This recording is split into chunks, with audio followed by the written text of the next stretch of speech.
Podcast de l'article de Farida Moha publié sur l'odj.ma. L'auteur a intitulé son article « Il n'y a pas d'argent magique ». Entretien avec Jean Arthuis, grand témoin du 15 colloque international des finances publiques.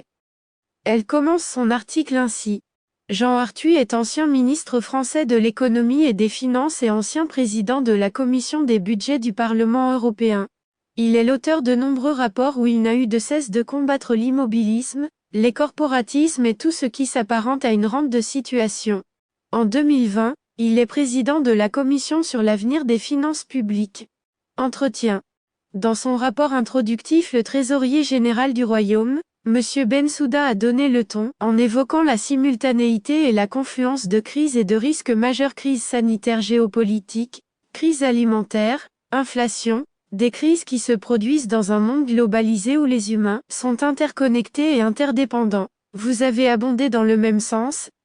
Jean Arthuis précise ainsi, nous vivons un monde qui soudainement a été plongé dans la mondialisation. La mondialisation est vieille comme le monde, mais jusque dans les années 80, les États avaient des politiques qui n'étaient pas soumises aux aléas internationaux. À partir de cette période, on délocalise des activités de production, de biens de consommation, de services. Arrive également la révolution numérique avec l'Internet, les moyens de communication avec le déferlement des réseaux sociaux, et tout change. La conjonction de ces phénomènes multiplie les aléas et le monde devient plus instable.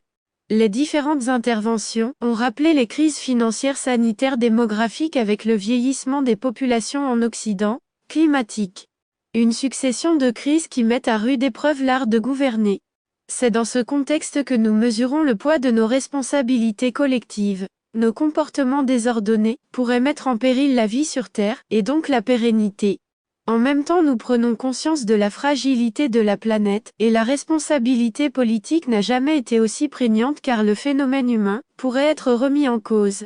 Nous avons entretenu un progrès considérable avec la consommation d'énergie fossile, mais que ceux-ci sont limités en volume et qu'il faudra trouver d'autres sources d'énergie pour une population de milliards d'habitants.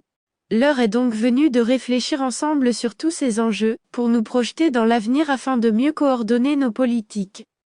L'auteur poursuit son article ainsi. La succession de ces crises que vous avez évoquées a pour corollaire une montée des besoins, des attentes, des frustrations répercutées par les réseaux sociaux. Le fonctionnement des démocraties, notamment représentatives, est interrogé. Comment répondre à cette montée de revendications ? Jean Arthuis explique ainsi.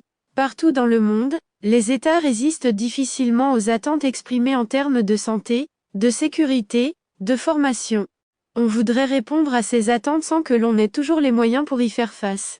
Sans compter qu'ici et là, subsistent des formes de corporatisme, de conservatisme qui freinent la capacité d'adaptation des sociétés. Dans le fonctionnement de l'État, on a une prise en charge de l'État-providence, qui perpétue une sorte de verticalité dans l'exercice des pouvoirs, et qui ne communique pas suffisamment aux citoyens. On est souvent dans des cultures d'opacité avec une sorte d'entre-soi entre les grandes institutions, haute administration et parfois syndicats. Ce système ne diffuse pas suffisamment l'information et ne permet pas l'adhésion de l'opinion publique aux réformes. Or, si l'on veut faciliter cette adhésion, il faut du courage, de la volonté et de la pédagogie, qui passent par des redditions des comptes. Ce n'est pas toujours le cas, et on finit par avoir une forme d'addiction à la dépense publique, le toujours plus, et quoi qu'il en coûte, sans mesurer à quel point l'endettement nous rend dépendants de nos créanciers internationaux qui à un moment, pourraient remettre en cause notre souveraineté. Il faut toujours rappeler qu'il n'y a pas d'argent magique, et que vivre à crédit n'est pas une solution. La création de monnaie sans rapport avec la création de richesses ouvre la voie à l'inflation et à l'envol des taux d'intérêt, entraînant ainsi une dangereuse spirale.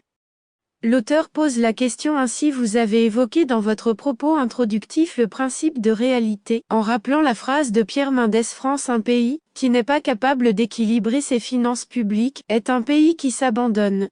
Quel pourrait être alors le ou les modèles de gouvernance des finances publiques dans un monde de multicrises ? Jean Arthuis répond ainsi. Je n'ai pas la prétention d'y répondre, mais la résilience est en lien avec la maîtrise des finances publiques, et plus globalement avec l'efficience de la gouvernance publique.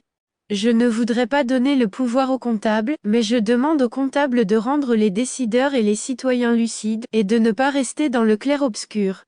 Les comptables sont les témoins d'une réalité financière, d'une réalité budgétaire. Objectivement, dans la comptabilité publique, nous avons d'immenses progrès à faire. Je plaide pour que l'on présente chaque année aux citoyens la situation globale des finances publiques, en agrégeant les comptes de l'État, des collectivités locales, de la sécurité sociale, pour que les citoyens aient conscience de cette réalité. Pour que l'on ait la volonté de se projeter dans l'avenir et d'évaluer les trajectoires de dette publique sur des périodes suffisamment longues. Très souvent, nos gestions publiques sont des gestions à court terme. Il faut aller vers des pluriannualités avec des engagements que l'on puisse respecter. Il faudrait donner aux lois de programmation pluriannuelle la force constitutionnelle et éviter de vivre dans l'illusion et l'incantation.